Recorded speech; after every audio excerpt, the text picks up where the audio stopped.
दोस्तों फाइनली वो दिन आ चुका है जिसका बहुत सारे बच्चे को वेट था।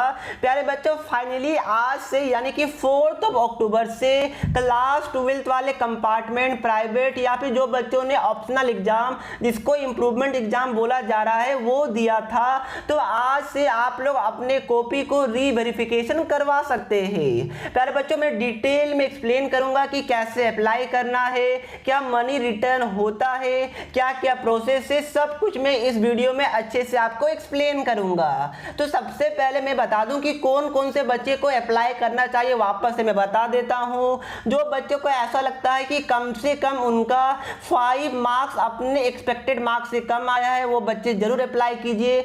दूसरा कि जो बच्चों का 1 2 3 4 मार्क्स से कंपार्टमेंट आ गया है वो बच्चे जरूर अप्लाई करेंगे, प्लीज ये बात का ध्यान में रखिएगा। अब देखिए सबसे पहला क्वेश्चन कि सर अगर हमारा मार्क्स इस स्टेप से इंक्रीज होता है तो क्या हमें मनी रिटर्न होगा? तो the answer is no, money is non refundable. Marks increase हो या फिर इंक्रीज नहीं हो, मनी आपको रिटर्न नहीं किया जाएगा। तो आप लोग बोलेंगे कि सर ये तो बहुत खराब बात है, द आंसर इज नो। ये अच्छा बात है, कैसे मैं आपको बताता हूं। सपोज कीजिए कि अगर आपके मार्क्स इंक्रीज होते और अगर आपको मनी रिटर्न मिल जाता तो क्या सीबीएसई वाले आपके मार्क्स को इंक्रीज करते? द आंसर इज बिल्कुल बहुत ज्यादा कम चांस रहता। देखिए मनी नॉन रिफंडेबल है इसलिए आपका मार्क्स बढ़ने के चांसेस बहुत ज्यादा हो जाते हैं, क्योंकि सीबीएसई को मनी रिटर्न नहीं करना है। अगर मनी रिटर्न करना होता तो हो सकता था कि रीवेरिफिकेशन बहुत ज्यादा स्ट्रिक्ट वे में होता, ना कि बराबर बच्चों के मार्क्स को बढ़ाया जाता। इसलिए ये आपके लिए अच्छी न्यूज है कि मनी नॉन रिफंडेबल होता है। और मैं आपको बार बार बता दूं कि लास्ट ईयर भी जितने बच्चों ने रीचेकिंग के लिए अप्लाई किया था अराउंड 50% बच्चों के मार्क्स इंक्रीज हुए थे। ये बात को आप लोग ध्यान में रखिएगा।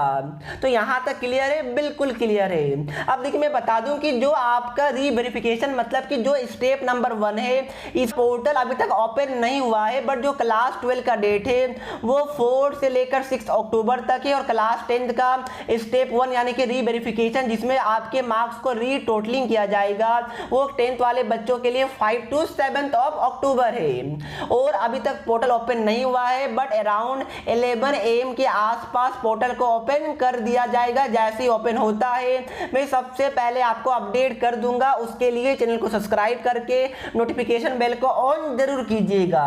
अब सर क्या क्या डेटा हमसे मांगा जाएगा? तो सबसे पहला आपका रोल नंबर और दूसरा हो सकता है कि आपका स्कूल कोड या फिर डेट ऑफ बर्थ, कोई 2 डेटा मांगा जाता है। ये 2 डेटा आपको दे देना है। और इसके आगे भी बहुत सारे क्वेश्चन है तो वो मैं आपको बताऊं उससे पहले एक अच्छे स्टडी एप्लीकेशन के बारे में बताना चाहता हूं। 8400 जी हाँ याद कर लीजिए ये व्हाट्सएप नंबर, क्योंकि अब चाहे आपका मैथ्स का या फिजिक्स केमिस्ट्री बायो का कोई भी डाउट्स हो अब उसका आंसर मिलेगा आपको अपने व्हाट्सएप पर। बस आपको डाउटनट का 8400 का व्हाट्सएप नंबर अपने मोबाइल में सेव कर लेना है। उसके बाद चैट को ओपन कीजिए, क्वेश्चन का फोटो खींचिए, उसको क्रॉप कीजिए और 5 सेकंड के अंदर वीडियो सॉल्यूशन मिल जाएगा।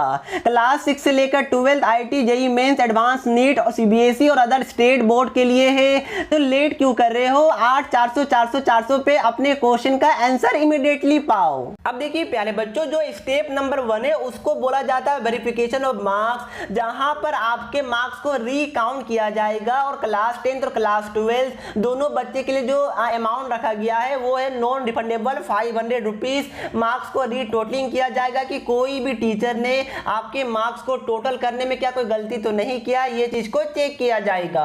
अब मैं बता दूं जो बच्चे स्टेप 1 के लिए अप्लाई करेंगे वही बच्चे स्टेप 2 यानी कि अप्लाइंग फॉर आंसर शीट उसके लिए एलिजिबल होंगे। कोई बच्चा कोई भी स्टेप को स्किप करेगा तो वो नेक्स्ट वाले स्टेप के लिए एलिजिबल नहीं रहेगा।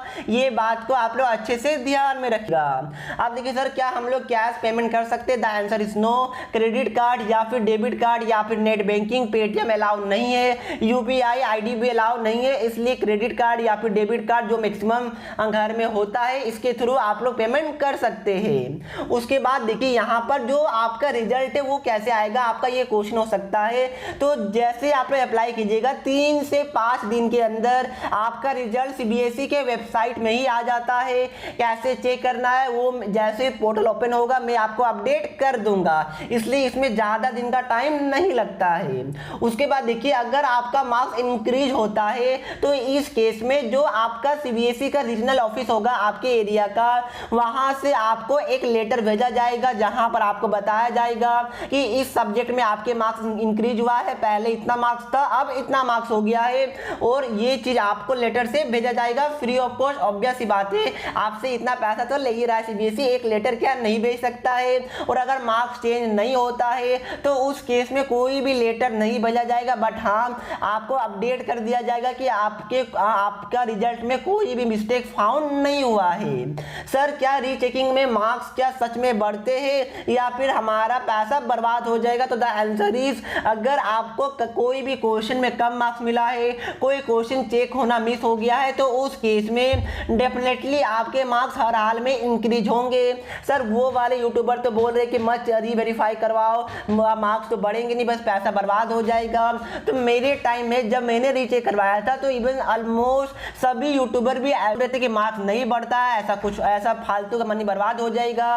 बट मैंने आपको डेटा बताया, जो बच्चों ने अप्लाई किया था 50% बच्चों का मार्क्स इंक्रीज हुआ था। आप समझ सकते हैं हर एक बच्चे का मार्क्स इंक्रीज हुआ था। मेरा वापस मैं बता दूं, मैंने क्लास 10th में संस्कृत में अप्लाई किया था, मार्क्स मेरा 86 था, बट अप्लाई करने के बाद मेरा 100 मार्क्स हो गया था। क्लास 12th में मेरा इंग्लिश में 4 मार्क्स इंक्रीज हुआ था, और फिजिकल एजुकेशन में मेरा 92 से 94 हो गया था, क्योंकि मैं अपने आप में कॉन्फिडेंट था। तो प्यारे बच्चों मैं बता दूं, अगर आपको अपने आप में भरोसा है और कंपार्टमेंट वाले बच्चे 1 2 3 4 मार्क्स से फेल या फिर एसेंशियल रिपीट या फिर कंपार्टमेंट आया है, वो बच्चे आग बंद करके अप्लाई कर देंगे। तो प्यारे बच्चों यही कंप्लीट स्टेप था जो कि मैंने आपको बता दिया। इसके अलावा अगर आपके दिमाग में और भी कोई क्वेश्चन है तो कमेंट करके पूछ लीजिएगा। और पोर्टल अराउंड 11 AM के आसपास ओपन होगा, तो जैसे ओपन हो जाएगा मैं आपको अपडेट कर दूंगा। सो मिलता हूं नेक्स्ट वीडियो में, तब तक के लिए पढ़ते रहिए। जय हिंद, जय भारत।